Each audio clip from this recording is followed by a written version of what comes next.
Problema ko, pangako po, pag ako nakaluwag-luwag po, babayaran ko po kayong lahat. Babayaran ko po kayo. Okay lang. Huwag mo na isipin yun. Si Tres ang unahin mo. Tama yun. Ate, saka, sorry ha.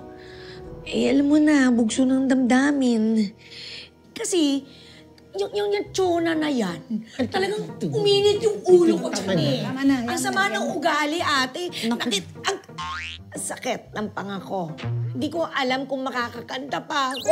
Pwede ka pa kumanta. Okay lang sa'yo. Kumanta muna. Hindi ko Practice maipasin. natin. Huwag mo na konsintihin. Pwede. Oh, okay na.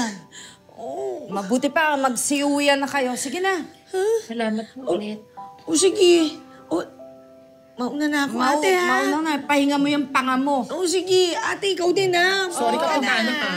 O sige. Mare. Tatayin ko pa to. Diyos ko, nakita yung Huwag na kayo makipag-away sa labas, ha?